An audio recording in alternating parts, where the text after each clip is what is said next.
बिस्मिल्लाहिर्रहमानिर्रहीम। अस्सलाम वालेकुम। कैपिटल टॉक में खुशामदीद।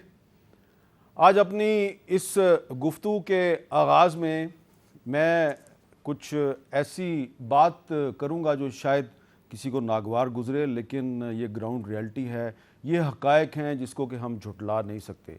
हम देखते थे कि पहले सियासी जमातों में बगावत हुआ करती थी, लेकिन अब हमारी आला अदलिया में भी बगावत शुरू हो गई है और आला अदलिया के जज जो हैं वो दूसरे अपने जो ब्रदर जजेज़ हैं उनके ख़िलाफ़ फ़ैसले दे रहे हैं, बल्कि एक पोजीशन ले रहे हैं। और यहाँ तक कि चीफ़ जस्टिस ऑफ पाकिस्तान के ख़िलाफ़ 2 जज जो हैं वो खुलकर सामने आ गए हैं। ये सारी सूरत हाल एक ऐसे वक्त में पैदा हुई है जबकि इलेक्शन कमीशन ऑफ पाकिस्तान ने जो 30 अप्रैल को पंजाब में इलेक्शन करवाने का जो ऐलान किया था उसको वो मुलतवी कर दिया है और वो अब कह रहे हैं जी ये इलेक्शन अब अक्टूबर में होगा।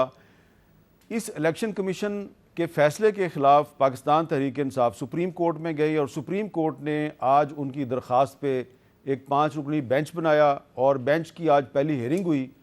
और उस हेयरिंग के बाद 2 जजेस जो हैं उन्होंने एक पहले से जो केस था उसमें अपना एक तफसीली फ़ैसला जारी कर दिया है और उसमें जो राय सामने आई है 2 जजेस की वो कुछ यूँ है कि वो कह रहे हैं कि जी हमारी राय में इलेक्शन से मुतल्लिक सुप्रीम कोर्ट का जो फ़ैसला है ये 4-3 का है। पंजाब और खैबर पख्तूनख्वा में इंतखाबात से मुतल्लिक दरख्वास्तें मुस्तरद की जाती हैं। हाई कोर्ट ज़ेर-ए-इल्तवा दरख्वास्तों पर 3 रोज़ में फ़ैसला करे। अदलिया को मजबूत बनाने और आवाम का एतमाद बहाल रखने के लिए चीफ जस्टिस के 1 मैन पावर शो के इख्तियार पर नज़रसानी करना ज़रूरी है और 1 मैन पावर शो का इख्तियार फरसूदा और गैर मुरवजा है। लेकिन जो अंग्रेज़ी में जो चीज़ें लिखी हैं उन्होंने वो इससे ज़्यादा सख्त हैं, उनका उर्दू में तर्जमा करना बड़ा मुश्किल है। तो ये जो सूरत हाल है इसका इमरान खान को, पाकिस्तान की जमहूरियत को, पाकिस्तान के आइन को, इस हुकूमत को फ़ायदा होगा या नुकसान, इस पर हम गुफ्तगू करेंगे। हमारे साथ मौजूद हैं जनाब खुर्रम दस्तगीर खान साहब, वफाकी वज़ीर हैं, जनाब शुएब शाहीन साहब जो कि माहिर कानून हैं, साबिक़ सदर हैं high court bar association Islamabad के, और इनकी पटिशन पे जो आज 2 जजेज़ हैं उनका जो तफसीली फ़ैसला है उसमें इनकी पटिशन भी शामिल थी जिस पे हेयरिंग हुई। और बैरिस्टर सलाउद्दीन साहब माहिर कानून हैं, वो कराची से हमें ज्वाइन करेंगे। सबसे पहले खुर्रम दस्तगीर साहब, क्या आप ये नहीं समझते कि जब भी पाकिस्तान में अदलिया कमज़ोर होती है तो वो जमहूरियत भी कमज़ोर होती है? मिसाल के तौर पे ऐसी ही सूरत हाल जब 1997 में पैदा हुई थी, सजाद अली शाह साहब के ख़िलाफ़ जुडिशरी में बगावत हुई तो अल्टीमेटली उसके नतीजे में with this sequence of some events आपकी हुकूमत भी चली गई थी। तो ये जो आज हो रहा है इसका नुकसान पाकिस्तान की जमहूरियत को नहीं होगा? मीसा फैज़ ने कहा था उबल पड़े हैं अजाब सारे, बाहर आई तो खुल गए हैं नए सिरे से हिसाब सारे, तेरे हमारे सवाल सारे जवाब सारे। नहीं, मैं इससे एग्री नहीं करता। अच्छा। पाकिस्तान में वक्त के साथ साथ अगरचे ये जो हम अब सुप्रीम कोर्ट के अंदर एक वाज़े तौर पे तनाव देख रहे हैं और आज के जो 2 जजेस ने अपना तफसीली फ़ैसला इशू किया है, इससे सुप्रीम कोर्ट की साख को, जिसको हम लेजिटिमेसी कहते हैं, कानूनी साख, उसको नुकसान पहुंचा, एक धचका लगा है।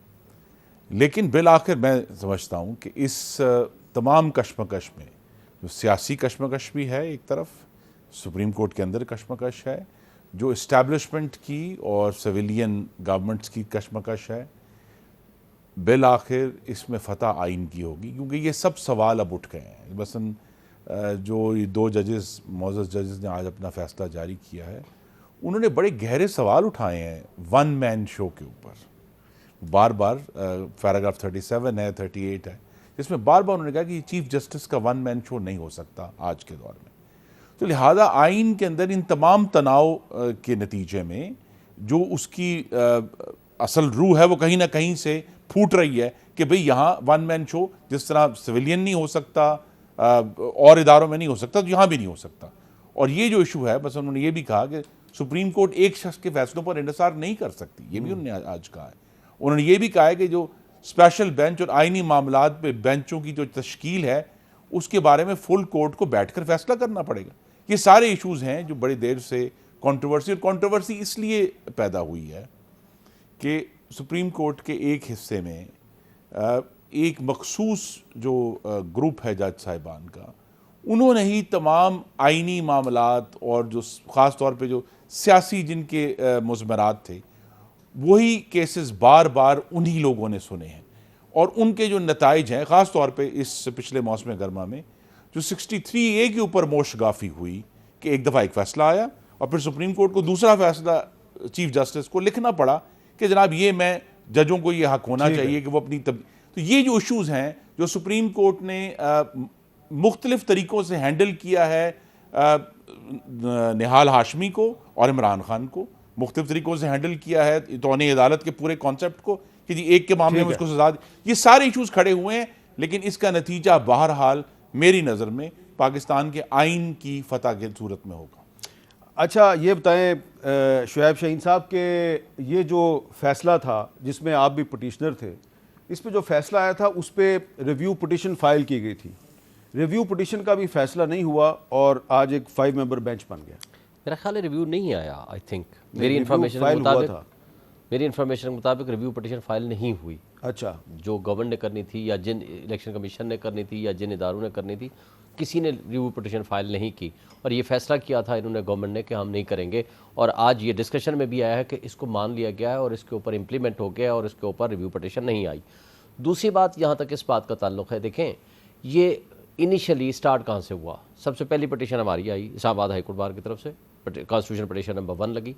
उसके कुछ 6 दिन बाद सू मोटो नोटिस के लिए रिकमेंड किया जस्टिस इजाज़ुल हसन साहब और मज़ाहिर अकबर नकवी साहब ने कि ये 184(3) का केस बनता है और इसमें 90 डेज़ में इलेक्शन होने हैं और इलेक्शन की तारीख नहीं मुकर्रर हुई है, इसलिए चीफ जस्टिस इस पर बेंच बनाए और यही मुरव्वजा तरीक़ाकार है जो इस वक्त तक है। ये अलग बात है जो जस्टिस मंसूर अली शाह साहब ने लिखा है, ये हमारा मुतालबा रहा है हाई कोर्ट बार एसोसिएशन का, सुप्रीम कोर्ट बार का, बार काउंसिल्स का, कि रूल्स को अमेंड किया जाए या कॉन्स्टिट्यूशन को अमेंड किया जाए कि जिसमें जो चीफ जस्टिस का अख्तियार है, डिस्क्रिशनरी पावर है जो इस वक्त तक है वो, और सुप्रीम कोर्ट रूल्स कौन बनाता है, ये सुप्रीम कोर्ट के तमाम जजेस बैठ के वो रूल्स बनाते हैं। और आज भी चाहे सुप्रीम कोर्ट के तमाम जजेस बैठ के, और जिस तरफ इन्होंने इशारा किया है या रिकमेंड किया है, ये कहा है कि सुप्रीम कोर्ट के जजेस बैठ के फुल कोर्ट इनको रूल्स को अमेंड कर दे ताकि कोई कमेटी बना दे जो कॉन्स्टिट्यूशन ऑफ बेंचेस बनाए। लेकिन बहरहाल जब ये फैसला आया तो 9 मेंबर बेंच बैठ गया। 9 मेंबर बेंच में 2 जजेस साहबान ने कहा ये 184(3) का केस बनता है और उन्होंने अपनी ओपिनियन पहले ही दे दी थी। इस पे एतराज़ ये आया पीडीएम का या बाकी कुछ लोगों का कि जनाब ये जज साहब तो फैसला दे चुके हैं ना, फिर ये इंडिपेंडेंट कैसे सुनेंगे। इस पे उन 2 जज साहबान ने कहा हम रिक्यूज़ करते हैं, हम नहीं बैठते। 2 जज साहबान में याह्या अफरीदी साहब ने भी कहा कि मेरी ओपिनियन भी यही है कि ये 184(3) का केस बनता नहीं है, इसलिए मैं भी अपनी ओपिनियन डिस्क्लोज़ कर चुका हूँ, मुझे भी बेंच से अलग कर दें अगर बाकी चीफ जस्टिस साहब फैसला करें। और यही ओपिनियन अतर मिनल्ला साहब ने दे दी। उन्होंने जो दी है, उन्होंने ये कहा कि अगर चीफ जस्टिस चाहे तो मुझे रिटेन कर सकते। मैं वही कह रहा हूँ ना कि उन्होंने कहा चीफ जस्टिस साहब फैसला करें लेकिन मैं अपनी ओपिनियन दे चुका हूँ। अब ऑनरेबल चीफ जस्टिस ने एक नया कॉन्स्टिट्यूशन बेंच तो बनाना ही था, अब उनके ऊपर डिस्कशन थी कि 5 मेंबर बनाए, 7 मेंबर बनाए, 9 मेंबर बनाए। उन्होंने 5 मेंबर बेंच नया बेंच बना दिया। पिछले 4 जजेस फारे हो गए, 2 जज साहबान जो मंसूर अली शाह साहब और जमाल मंदोखेल साहब कह रहे हैं ये 4-3 का फैसला है। नहीं, मैं उसी की तरफ आ रहा हूँ ना, मैं उसी की तरफ आ रहा हूँ। विद ग्रेट रिस्पेक्ट आ रहे हमारे ऑनरेबल जज साहबान ने, बड़े कॉम्पिटेंट जज हैं मंसूर शाह साहब। अब मैं आपको बताऊं कि जब नया बेंच कॉन्स्टिट्यूट हो गया, नए बेंच में 3 ऑनरेबल बेंच ने एक जॉइंट फैसला लिख दिया, कर दिया, वो बदियाल साहब उसका आथर जज हैं, और 5 जज साहबान ने उसके ऊपर साइन कर दिया। That was the judgement of the court. उन 2 जज साहबान ने कहा हम अपना एडिशनल नोट देंगे, यानी डिसेंटिंग नोट देंगे। उन 2 जज साहबान ने जब डिसेंटिंग नोट दिया उसी तारीख को, 1 तारीख को, उसमें लिख दिया कि ये हमारा डिसेंटिंग नोट है, ये 184(3) का नहीं बनता, चूंकि दोनों हाई कोर्ट में ये मैटर सब जुडिस है। और उसमें लिख दिया कि हम अतर मिनल्ला और याह्या अफरीदी से इत्तेफाक करते हैं। अगर इसको 4-3 तस्वर करते हैं तो फिर ये 5/4 तस्वर होगा, इसलिए कि बाकी 2 जज साहबान अपना ओपिनियन दे चुके थे कि ये 184(3) का केस तो आप इन 2 जजेस के ओपिनियन से इत्तेफाक नहीं करते? नहीं, मैं इत्तेफाक करता, ये डिसेंटिंग व्यू तो है, ये डिफरेंट व्यू तो है, लेकिन ये पूरी ओपिनियन तो है, but it is not the judgement of the court. अच्छा, जजमेंट ऑफ द कोर्ट वो होती है जो मेजॉरिटी ठीक है। सलाउद्दीन साहब ये बताएं कि जो आज जो चीफ जस्टिस साहब ने 5 मेंबर बेंच बनाया है उसमें एजाजुल एहसन साहब को दोबारा शामिल कर लिया है और उनके शामिल होने से लोग ये कह रहे हैं जी कि ये जो 5 मेंबर बेंच है इसका फ़ैसला जो है अब वो सबको पता है कि फ़ैसला क्या होगा। ये क्यों एक तासुर पैदा हो गया है कि बेंच की फॉर्मेशन से आम पब्लिक खुद ही सुप्रीम कोर्ट के फ़ैसले का अंदाज़ा लगा लेती है। ये रुझान सुप्रीम कोर्ट के लिए अच्छा है या बुरा है? देखें हामिद साहब, ये इस चीज़ पे बार एसोसिएशंस, इस तरह के शोएब शाहीन साहब ने फरमाया, बार एसोसिएशंस और बार काउंसिल्स अरसे से ये मुतालबा कर रही हैं कि ये जो चीफ़ जस्टिस के सवाबदीदी इख्तियारात होते हैं बेंच को तश्कील देने के हवाले से या केसेस की फिक्सेशन के हवाले से या सुओ मोटो के हवाले से, उन सब को स्ट्रक्चर करने की ज़रूरत है, रेगुलराइज करने की ज़रूरत है। उसमें ये कंप्लीट उनकी डिस्क्रेशन पे आप छोड़ नहीं सकते। और जिस तरह फिर आज की जो जजमेंट है, और आप सही आपने शो के शुरू में फरमाया कि बहुत हार्श लैंग्वेज इस्तेमाल की गई है, जुडिशल इंपीरियलिज्म की बात की गई है, यानी कि अदालत में शहनशाही निज़ाम चल रहा है। तो जब इस किस्म की बात इस नहज तक क्यों पहुंची? देखें 2017 में कराची में ऑल पाकिस्तान बार एसोसिएशन की रिप्रेजेंटेटिव्स की कॉन्फ्रेंस हुई थी। वहाँ यही मुतालबे थे, ये 3-4 बातें जो आज मंसूर अली शाह साहब की जजमेंट में है। अव्वल के सुओ मोटो कैसे लिया जाता है उसको रेगुलेट करें, आया पूरी फुल कोर्ट बैठ के सुओ मोटो ले या 5 सीनियर जजेस की कोई कमेटी बनाई जाए, उसी तरह बेंचेस की फॉर्मेशन और केसेस की फिक्सेशन, इन तमाम चीज़ों को रूल्स के थ्रू स्ट्रक्चर करें। आप बाकी गवर्नमेंट में कोई भी डिस्क्रेशन होती है, आप कहते हैं स्ट्रक्चर करें, रूल्स बनाएं, ये कंप्लीट डिस्क्रेशन हो नहीं सकती, मगर अपने लिए आप वो मयार जो है वो आयद नहीं करते। तो ये बातें पहले बार एसोसिएशंस कहती थी, फिर आहिस्ता आहिस्ता सबसे पहले शायद एक फाइज ईसा साहब का एक नोट था, साकिब निसार साहब के साथ बेंच अचानक उन्होंने तोड़ दी जब उन्हें साकिब फाइज ईसा साहब की बात नागवार गुजरी, कोई बात उनका कोई सवाल। उसके बाद आहिस्ता आहिस्ता आप देखें रिटायरिंग जजेस ने कितने, बाकर साहब ने, मियां खेल साहब ने अपनी रिटायरमेंट पे जो स्पीचेस दी हैं, जो उन्होंने भी यही बात की है कि बेंचेस में कुछ जजेस को शामिल किया जाता है इम्पोर्टेंट मामलात में, सियासी नौयत के मामलात में कुछ जजेस को शामिल किया जाता है, कुछ को एक्सक्लूड किया जाता है। अब देखें जब 7-8 दर्जनों जजेस ऐसी बात कर रहे हों, तो फिर ये चीफ जस्टिस साहब पे जिम्मेदारी आयद होती है कि आप ये तासुर ना लोगों को लेने दें कि आप एक मखसूस जजेस के थ्रू ही पूरा का पूरा इदारा चला रहे हैं। सुप्रीम कोर्ट में कभी कोई लीडर ऑफ द हाउस या लीडर ऑफ ऑपोजिशन नहीं होता। सुप्रीम कोर्ट में कलेक्टिव विजडम होती है तमाम जज साहिबान की। आप क्यों गुरेज करते हैं? ये सारे जो मामलात हैं, मैं इसमें नहीं जाऊंगा कि वो 4-3 था या 5-3-2 था, या कौन सही है कौन गलत है। इवन इलेक्शंस के हवाले से मेरी राय तो बहुत क्लियर है कि मैंने कई मरतबा कहा है कि 90 दिन में होने चाहिए, मगर आप क्यों इस चीज से गुरेज कर रहे हैं कि आप तमाम के जजेस को एक साथ बिठा के एक कलेक्टिव अथॉरिटी के साथ बात करें कि जो मामले हैं बजाय मजीद पेचीदा होने के वो एक्चुअली हल होने की तरफ जाएं। ठीक है। अब खुर्रम साहब, एक बहुत अहम सवाल है कि सुप्रीम कोर्ट का हुक्म था कि 90 दिन के अंदर इलेक्शन करवाए जाएं। पहले इलेक्शन कमीशन ने एक डेट भी दे दी, अब आप उससे आगे जा रहे हैं। तो ये तो आप ऐसा नहीं लगता कि आप तौहीन अदालत की कार्रवाई को दावत दे रहे हैं और इसका निशाना वज़ीर आज़म साहब, वज़ीर दाखिला साहब, वज़ीर दफ़ा साहब, चीफ इलेक्शन कमिश्नर साहब और बहुत से और लोग भी बन सकते हैं? जी, पहले तो ये 2 आइनी इदारों के दरमियान ये फैसला होगा ना, सुप्रीम कोर्ट ऑफ पाकिस्तान और election commission of Pakistan. Election commission of Pakistan फिर अगर उस बुनियाद पर कोई ये कहेगा कि जी सरकार का नाम लेगा कि जी एग्जेक्टिव ने हमें ये कहा, तब कहीं जाके तो ये इश्यूज़ अभी कंटेम्प्ट ऑफ कोर्ट वाले तो बड़े आगे जाने हैं। पहले तो यही इस बात का फैसला होना है कि क्या supreme court of Pakistan article 218(3) की मौजूदगी में जो ये exclusive right election commission of Pakistan को देता है कि उसने साफ, शफाफ, कानूनी और करप्ट प्रैक्टिसेस से पाक इलेक्शन करवाने हैं। क्या सुप्रीम कोर्ट उस 218(3) के अंदर अपनी अथॉरिटी इंसर्ट कर सकता है? हमारी नज़र में नहीं कर सकता, लेकिन बहरहाल ये तो फैसला अदालत में होगा कि ये कैसे वर्कआउट होता है, क्योंकि जाहिर है अगर ये इसरार है जो सब लोग आर्ग्यू करते हैं कि जी शायद गालिबन आइन में सिर्फ 224(2) ही है कि जिसके तहत 90 दिन में इलेक्शन होने हैं। आइन में तो और बहुत शिक्के हैं ना, 218(3) भी है आइन में, जो नई मरदमशुमारी और नई डिलिमिटेशन के हवाले से शिक्के हैं। आइन के अंदर फेडरेशन को इकट्ठा रखने की शिक्के हैं, जो बहुत सारे इशूज़ हैं अभी रिजॉल्व नहीं हुए। तो इसमें इन सब चीज़ों को सामने रखकर कोर्ट में बहरहाल ये बात पहले तो इलेक्शन कमीशन कोर्ट के सामने पेश होगा ना अपने डिसीजन को डिफेंड करने के लिए, फिर ऑफ कोर्स फिर गवर्नमेंट भी उसका हिस्सा बनेगी। तो जो भी उसके मज़बरात हैं हम उनका सामना करेंगे, पहले भी कर चुके हैं। आपका वैसे एक बयान जो था वो हमारे प्रोग्राम में आपने कहा था कि इलेक्शन 90 दिन के अंदर ही होगा, पता नहीं वो आपने उस वक्त किस नहीं मेरी राय की बुनियाद पे दिया था? मेरी राय सलाउद्दीन साहब से है। मैं अपनी ज़ाती राय ज़रूर दे सकता हूँ। मेरी ज़ाती राय यही है कि हमें 90 दिन में इलेक्शन करवाना चाहिए, लेकिन अगर ऐसे हालात हैं जिसके बारे में बाकायदा तौर पे वजारत दिफा और वजारत खजाना चले आगे अपनी देखिए इन राइटिंग, ये नहीं कि अब हवा सुन में लें बात आपने कहा क्या था, जरा सुन लें जी, क्या कहा था खुर्रम साहब ने? की सरकारी पॉलिसी यही है कि इंतखाबात आइन की दी हुई मुद्दत 90 दिन के अंदर अंदर इन सूबाई जो असम्बलियाँ उनके होंगे। सरकारी पॉलिसी दी थी आपने, लेकिन मैं उस बहस में नहीं जाता क्योंकि आपके अलावा भी बहुत से बुजुर्गों ने कहा था।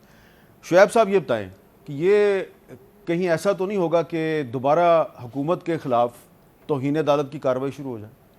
देखिए, पहली बात तो ये है कि अगर आज इसको सिविलियन मार्शल लॉ हम तस्वर कर लें, अगर हमने नॉमिनेज के ज़रिए हुकूमत चलानी है, क्योंकि ऑब्जेक्टिव रेजोल्यूशन में लिखा हुआ है जो कि अब सब्सटेंटिव पार्ट ऑफ कॉन्स्टिट्यूशन बन गई है 2A के तहत, कि तमाम मुमलिकत के जो फंक्शंस हैं वो चोज़न रिप्रेजेंटेटिव के ज़रिए चलाए जाएंगे। ठीक है, ये आए थे इलेक्शन कराने के लिए 90 डेज़ के लिए, उससे अलावा इंटरम सेटअप का कोई काम नहीं। पंजाब की बात कर रहा हूँ, और यही KPK की पोजीशन है।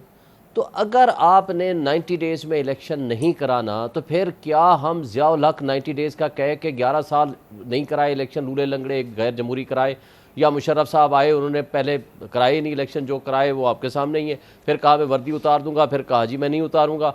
तो अगर आपने इस तर्ज़ अमल को अडॉप्ट करना है सिर्फ इसलिए कि आपको आज इलेक्शन सूट नहीं करते, आप इमरान खान की पॉपुलरिटी से डरे हुए हैं, तो कल कोई और हुकूमत जो बैठी होती है इक़्तिदार में, एक बहाना करने के लिए कितनी एक देर लगती है, कोई भी बहाना करेगा, वो कहेगा कि मैं 2 साल के लिए इलेक्शन नहीं कराता। तो ये तर्ज़ अमल मेरा ख्याल है सोचने का मकाम है हमारी इस्टेब्लिशमेंट को, इलेक्शन कमीशन को और PDM की तमाम जमातों को, जो सिविल सुप्रीमेसी पे यकीन रखती हैं कि इस तर्ज़ अमल को ना चलाएं, इसका बहुत बुरा इफ़ेक्ट आएगा। अब आते हैं कंटेम्प्ट की तरफ। देखें, जो पहला वाला आर्डर आ चुका है उसके 3 पैराग्राफ इंपॉर्टेंट है। पैराग्राफ 13 में उन्होंने कहा है कि गवर्नर KPK ने ब्रीच ऑफ कॉन्स्टिट्यूशन की है। पैराग्राफ 14 में उन्होंने कह दिया इसमें इबहम था, प्रेसिडेंट ऑफ पाकिस्तान की पंजाब की हद तक डेट बिल्कुल ठीक है, लेकिन चूंकि अब ये इलेक्शन कमीशन कह रहा है कि हमें 52 डेज़ चाहिए, इसलिए मिनिमम बियरेस्ट जो या नियरेस्ट टाइम हो सकता है कि 90 डेज़ के अंदर अंदर आप उसके करीब आप डेट दें और इलेक्शन कराएं। उसने प्रेसिडेंट ने पावर दे एक्सरसाइज कर ली सेक्शन 57(1) के तहत, और वो भी वो डेट दी जो इलेक्शन कमीशन ने खुद कहा था कि हम 30 अप्रैल से लेकर 7 मई के सवाल ये है कि अगर 90 दिन मुकद्दस हैं तो सुप्रीम कोर्ट को किसने हक दे दिया कि वो आज खुद कह देंगे? सुप्रीम कोर्ट ने वो हक इस्तेमाल किया जो उनके पास इनहेरेंट है। मुझे सवाल करने दें, सुप्रीम कोर्ट के पास ये हक आइन के कौन से आर्टिकल के तहत है? आर्टिकल 187 के तहत जब कोई सब्सटेंशियल जस्टिस करना मकसद हो तो उनके पास इनडेफिनिट पावर्स हैं आर्टिकल 187 की, और इसलिए उन्होंने चूंकि अच्छा अब इसका मैं जवाब ले लूं अगर आप, क्योंकि ये जरा जी सलाउद्दीन साहब, ये आप इत्तेफाक करते हैं? शुएब शाहीन साहब कह रहे हैं कि 187 के तहत सुप्रीम कोर्ट के पास ये इख्तियार है। देखें हामिद साहब, वैसे तो इन थ्योरी तो अगर सुप्रीम कोर्ट के सामने केस आता ही उस टाइम में है कि जब फिजिकली पॉसिबल नहीं होता, क्योंकि इलेक्शन में नेचुरली इलेक्शन एक्ट में डेट्स दी गई हैं कि भाई किस वक्त कागजात नामजदगी देनी है, उसमें कितने अरसे में फिर उसकी ऑब्जेक्शंस अलाउ करनी है वगैरह, वो सारा एक पीरियड है। ठीक है, तो अगर वो पीरियड अब फिजिकली पॉसिबल ही नहीं है कि 90 दिन में हो, तो then obviously supreme court will have the power कि वो कुछ आगे कर सकती है। मगर अगेन मसला तो अभी सामने कंटेम्प्ट वाला तो तब सेटल होगा ना जब पहले ये सेटल हो कि वो जो फैसला था 4-3 था या 3-2 था। जब तक अगर वो ये अब ये 5 रुकनी बेंच पे बैठ के पहले ये फैसला करेगी कि पिछला फैसला था क्या, और ये भी बिल्कुल देखें क्लियरली एक नजर आ रहा है कि अगर ये 5 रुकनी बेंच की कॉम्पोजिशन कुछ और होती, फर्ज करें 5 सीनियर मोस्ट होते, तो शायद फैसला आता कि नहीं 4-3 है।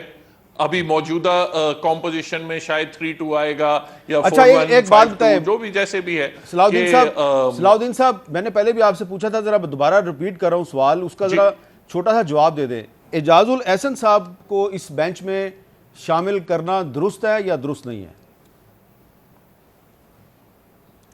देखें, एजाजुल एहसन साहब ने पहले, होता तो ये जज की डिस्क्रेशन है, एजाजुल एहसन साहब ने पिछली मर्तबा खुद केस से रिक्यूज किया था कि क्योंकि आई डोंट नो किस वजह से किया था, मगर बहरहाल उन्होंने केस से रिक्यूज किया था कि मैं इसको सुनना नहीं चाहूंगा, उनके ऊपर एतराज़ात, और मुज़ाहिर नकवी साहब ने आज खुद नोटिस लिया था, उनकी राय सामने आ गई थी, इसलिए वो देखें वो वैसे तो नहीं, वैसे तो हामिद साहब कई मर्तबा, बल्कि ज्यादा तो तर जो बेंच सुओ मोटो लेती है वही सुन रही होती है, वही उस बेंच का हिस्सा होती है।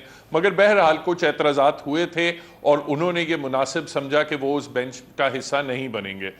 अब वही उसी केस की इम्प्लीमेंटेशन की तरफ जब बात जा रही है, उसी जजमेंट की, तो उसमें अब उन्होंने क्यों ये मकसूद समझा कि वो इस बेंच में शामिल हों, ये तो जज साहब ही बेहतर बता सकते हैं।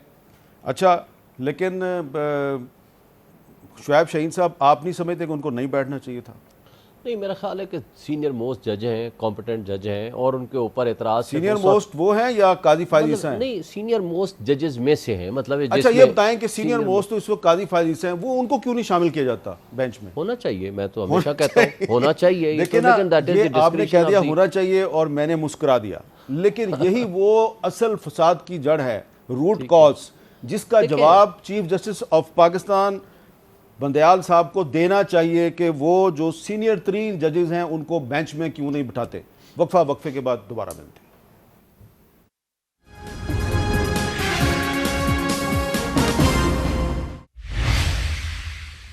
कैपिटल टॉक में दोबारा खुशामदेद। हमसाया मुल्क भारत में एक अहम डेवलपमेंट हुई है। ऑपोजिशन लीडर राहुल गांधी को गुजरात की एक अदालत ने उनको सज़ा सुनाई और इंडियन पार्लियामेंट ने राहुल गांधी को डिसक्वालीफाई कर दिया। उनकी पार्लियामेंट की मेंबरशिप जो है वो सस्पेंड हो गई है, यानी कि वो डिसक्वालीफाई हो गए। और इस पर बहुत से लोग जो हैं वो पाकिस्तान में भी और इंडिया में भी राहुल गांधी और इमरान खान का आपस में कंपैरिजन कर रहे हैं। लेकिन कंपैरिजन सिर्फ इस हवाले से नहीं कर रहे कि राहुल गांधी डिसक्वालीफाई हो गए हैं तो इमरान खान भी डिसक्वालीफाई हो जाएंगे।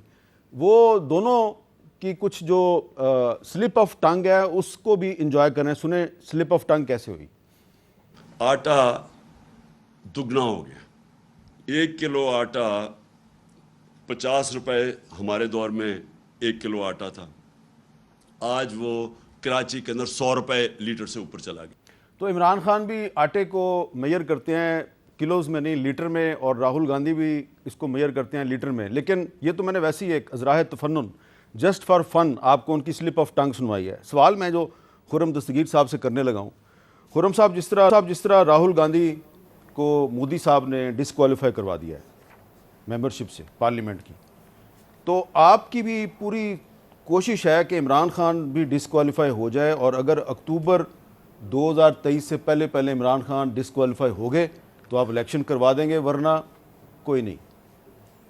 साहब, ये आपकी राय हो सकती है, लेकिन फिर आपकी खिदमत में अर्ज़ है कि डिस्क्वालीफाई तो अदालतों ने करना है, मैंने तो नहीं करना। आई डोंट हैव, मेरे पास कोई अथॉरिटी नहीं है, पूरी हुकूमत पाकिस्तान के पास कोई अथॉरिटी नहीं कि वो किसी भी रुकने पार्लियामेंट को या किसी भी शहरी को डिस्क्वालीफाई कर दे।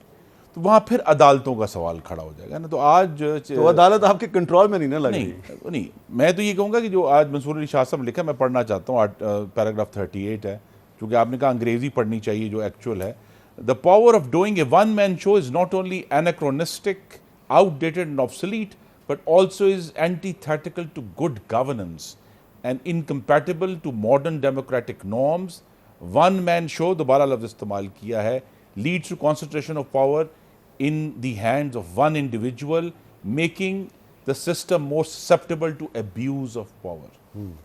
अब वो यही कह रहे हैं ना जी कि अगर वन मैन शो होगा, ये ना सिर्फ मतरूक हो चुका है, ये गुड अच्छी हाकमियत के लिए भी के खिलाफ है ये बात। ठीक है। और उन्होंने कहा कि ये जो है, जितनी आप ताकत एक हाथ में देंगे उतनी ज़्यादा उसका जो गलत इस्तेमाल है, अब्यूज़ है, वो होगा। तो ये हमारे सामने है। उर्दू तर्जमा ये भी है, उन्होंने कहा जब शुरू में लिखते अपने फैसले में कि अदालत अगर सियासी इदारा बने तो उसकी साख ख़त्म हो जाती है।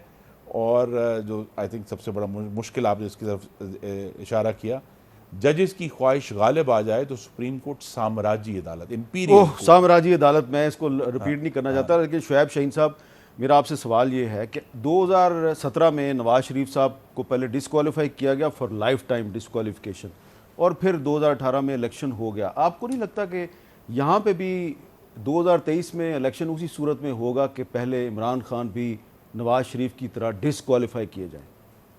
लेवल प्लेइंग फील्ड का मतलब यही है।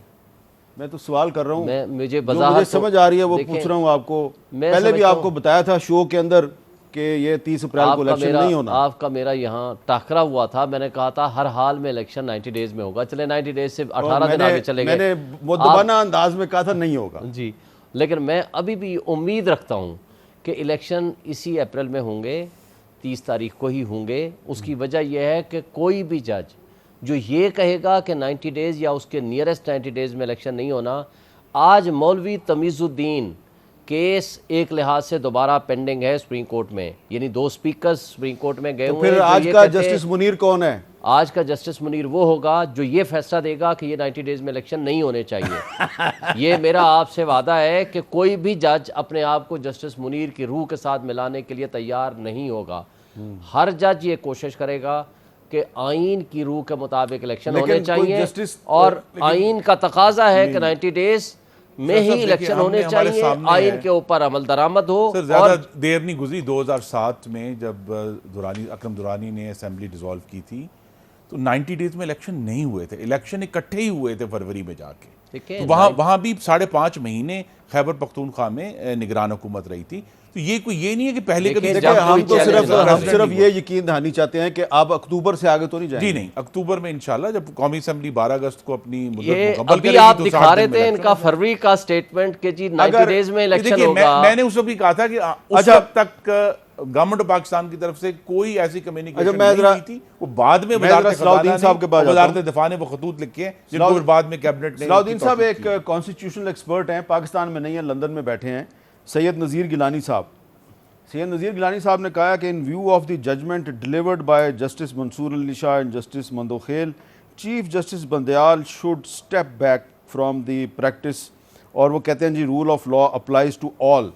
ये एक राय क्यों बन रही है कि जो चीफ जस्टिस साहब हैं वो एक पार्टी बन चुके हैं, और ये जो जजेस के दरमियान जो जज आमने सामने आ गए हैं सुप्रीम कोर्ट के, तो इसका कोई सलूशन है हमारे कॉन्स्टिट्यूशन में, या जो सुप्रीम कोर्ट के को मेंटेन करने के, चलाने के जो ज़ाब्ते हैं, उसमें कोई तरीकाकार है कि इस तरह चीफ जस्टिस और जजेस आमने सामने आ जाए? क्योंकि हमने देखा था 1997 में भी सजाद अली शाह साहब के खिलाफ इसी तरह एक बगावत हो गई थी सुप्रीम कोर्ट में, और उसके नतायज को अच्छे नहीं निकले थे। तो वो इस तारीख दोबारा दोहराई जा रही है, तो इसका कोई आपको नुकसान तो नहीं होता हुआ नजर आ रहा पाकिस्तान में जमहूरी इदारों के लिए? बिल्कुल नुकसान सामने है।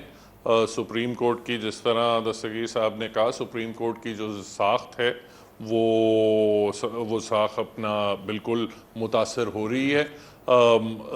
आपने सजाद अली शाह साहब का जिक्र किया, साथ पड़ोसी मुल्क में जो सारे सीनियर जजेस थे उन्होंने चीफ जस्टिस के खिलाफ प्रेस कॉन्फ्रेंस की कि ये कॉन्स्टिट्यूशन बेंचेस में हमें शामिल नहीं करते अपनी मर्जी के फैसले लेने के लिए। देखिए, बात सिंपल सी है कि जब आप इम्पोर्टेंट कॉन्स्टिट्यूशनल केसेस और पॉलिटिकल केसेस में घूम फिर के वही 3-4 जज साहिबान अगर उसमें शामिल किए जाते हैं तो फिर नेचुरली लोग उस पर एतराज़ करेंगे। देखिए, ये इशू कोई इतना ऐसा ज़्यादा मुश्किल इशू नहीं था इलेक्शन वाला। अगर एक सुप्रीम कोर्ट में, देखिए, क्या आप ये कह रहे हैं कि इन 3-4 जज साहिबान के अलावा कोई अहल नहीं है कि वो आईनी मामलात पे कोई फैसला दे सके, या उनकी कोई दयानतदारी में कोई मसला है कि उनको आप शामिल नहीं कर सकते? जब इतना एक इम्पॉर्टेंट पॉलिटिकल केस है, कॉन्स्टिट्यूशनल केस है, तो उसमें अगर सबकी विजडम शामिल हो जाए तो उसमें क्या हर्ज हो सकता है? और अगर एक बार, चलिए एक बार हुआ, 2 बार हुआ, जब बार बार ये होता है तो फिर नेचुरली शक व शुबात उठेंगे। और मैं नहीं समझता कि ये चीफ जस्टिस साहब को इसमें कोई अपना कबाहत होनी चाहिए, सबको शामिल करें। और मैं समझता हूं एटलीस्ट मेरी दानिश में तो फैसला फिर भी यही आना था अगर सबको शामिल करते, और तब आपके फैसले में इतनी फोर्स होती कि गवर्नमेंट और या इलेक्शन कमीशन की तरफ से कोई रुकावटें ना आ सकती। अच्छा, ये बड़ी अहम बात आपने किया कि अगर फुल कोर्ट का फैसला होता तो उसमें बहुत ताकत पैदा हो जाती और हुकूमत या इलेक्शन कमीशन के पास भागने का कोई रास्ता ना होता। क्या वाकई ऐसा है? इस पे बात करते हैं वक्फे के बाद।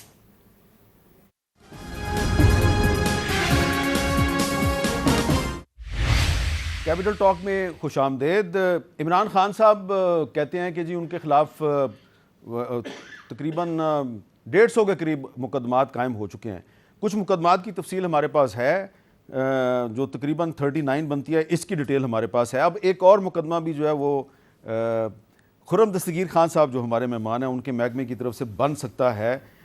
एक लाहौर इलेक्ट्रिक सप्लाई कॉरपोरेशन की तरफ से पीटीआई वालों को एक नोटिस जारी किया गया जो हम आपको स्क्रीन पर दिखा रहे हैं, जिसमें कहा गया कि आप बिजली चोरी कर रहे हैं। अभी इसमें बराह रास्त इमरान खान साहब का नाम तो नहीं आया, लेकिन खुर्रम साहब, ये जो नोटिस आपकी मिनिस्ट्री की तरफ से जारी हुआ है, ऐसा लगता है कि अल्टीमेटली इमरान खान पे आप बिजली चोरी का मुकदमा भी कायम कर देंगे? नहीं, बिल दे दें, नहीं होगा। देखिए, अभी तो बड़ी इज़्ज़त और एहतराम से कहा गया है कि सिर्फ हमें ज़मान पार के अंदर तक रसाई दे दें ताकि हम चेकिंग तो कर लें। अच्छा, सिर्फ ये कहा गया, ये नोटिस है। और ये पीटीआई के नाम भी नहीं, ये लिखा है एडमिनिस्ट्रेशन ऑफ ज़मान पाक, ज़मान पाक जो भी वो उनके घर के जो नहीं, उसमें आपने पूरा कहा है कि ये जो उन्होंने कैंप वैम्प लगाया नहीं, वो तो नहीं, जो खत एड्रेस्ड है वो एडमिनिस्ट्रेशन ऑफ ज़मान पाक को कि जी हमें आप अज़राह करम रसाई दे दें ताकि हम आकर चेक कर लें। तो अगर चेकिंग कराने में कोई हर्ज नहीं होना चाहिए, जो बड़ा लाजवाल जुमला इमरान खान साहब का कि अगर चोरी नहीं की तो तलाशी क्यों नहीं देते, तो दे दें तो चेकिंग हो जाएगी। दूसरा अमीर साहब इशू, चूँकि बार बार हम डिस्कस कर रहे हैं, इश्यूज़ उठेंगे इस इलेक्शन के और इलेक्शन कमीशन के हवाले से, जिसका जिक्र करना ज़रूर, वो है सेंसस। कि पूरे मुल्क में ये नहीं हो सकता कि 2 सूबे एक सेंसस पे हो जाए, बाकी मुल्क बाकी सेंसस पे हो जाए और पूरा मुल्क जो है एक हिजान का शिकार। शुएब साहब ये बताएं कि ये मुकदमे तो काफ़ी हैं, बहुत से मुकदमों का आपको पता है, बिजली चोरी का मुकदमा भी मुझे लगता है हो जाएगा। तो क्या ये इमरान खान साहब को नहीं चाहिए कि वो उनके घर के बाहर जो वर्कर्स वगैरह हैं उनको कहेंगे यार ये बाबडा वाले आते हैं, इनको ज़रा चेक कर लेने दो? अगर कोई ऐसा है तो मेरा ख्याल है उनको इस पे नोटिस लेना चाहिए, देखना चाहिए। खुद ज़ाहिर है वो तो इन चीज़ों को वो ख़ुद तो हैंडल नहीं करते, वहाँ के जो उनके सेकंड इन कमांड, उनका जो चीफ़ ऑफ स्टाफ है या जो उनके साथ मुतल्लिक़ा लोग हैं, उनको ये चाहिए कि इन चीज़ों को वो ज़रूर देखें। अगर कोई ऐसी चीज़ है तो उनको देखें। लेकिन बात यह है कि मैं कहता हूँ पाकिस्तान की तारीख़ में वाहिद ये लीडर होगा, पॉलिटिकल लीडर, जिसको 8 महीने के अंदर 100 से ज़ायद मुकदमात दर्ज हुए हैं, जिसमें से 40 के करीब दहशतगर्दी के, 144 के जिसमें से 40 के करीब हैं, 188 के हैं, और इस तरह से बेशुमार मुकदमा। देखें, excess of everything is bad. जब आप इतना पॉलिटिकल विक्टिमाइजेशन आप कह रहे हैं मुकदमे बनाए, कोई और लीडर जत्थे लेकर बार-बार अदालतों पर हमलावर भी तो नहीं हुआ ना। कोई और लीडर जत्थे लेकर पुलिस पर इतना हमलावर नहीं हुआ पाकिस्तान की। केस में वो बेल कराने आता है ना, तो 4 मुकदमे वो साथ लेके जाता है। जब पॉलिटिकल विक्टिमाइजेशन की हद हो जाए, जब ह्यूमन राइट्स वायलेशन की हद हो जाए, तो फिर नहीं, अच्छा, उन पब्लिक में भी इन पुलिस चीजों वाले की जख्मी हुए अहमियत हैं, उनके खत्म हो कोई जाया ह्यूमन राइट्स अच्छा, वो खुर्रम साहब जिसने वर्दी पहनी उसका कोई उनके ह्यूमन राइट्स हैं, लेकिन ये नहीं होना चाहिए कि पीटीआई के वर्कर्स को घरों से उठा लिया जाए और पेश भी ना किया जाए कहीं पे और वो लापता हो जाए? ये ऐसा नहीं होना। लापता होना बिल्कुल हमारी पॉलिसी नहीं है। वो उनको प्रोटेक्शन ऑफ लॉ हासिल है और उनको अदालत में पेश होंगे इंशाल्लाह। होंगे इंशाल्लाह। अजहर माशवानी को कर देंगे अदालत में पेश? जी मुझे नहीं अजहर माशवानी तो वजीर दाखिला ने कहा कि हमारे पास नहीं है। अच्छा चलें, बहुत बहुत शुक्रिया आप तीनों का, बहुत बहुत शुक्रिया। लेकिन मैं आखिर में यही कहूँगा, पहले भी कह चुका हूँ, दोबारा ये कहूँगा कि अप्रैल 2023 में आईन पाकिस्तान की तश्कील के 50 साल पूरे होने वाले हैं। ऐसा ना हो कि अगले माह जब हम आईन पाकिस्तान की तश्कील के 50 साल पूरे होने पे कोई खुसूसी तकरीबात में खिताबात फरमा रहे हों तो कहने के लिए कुछ ना हो कि 50वीं सालगिरह पे इस आईन पाकिस्तान की इतनी तौहीन कि रहे नाम ना अल्लाह का। इजाज़त दीजिए, अल्लाह हाफ़िज़।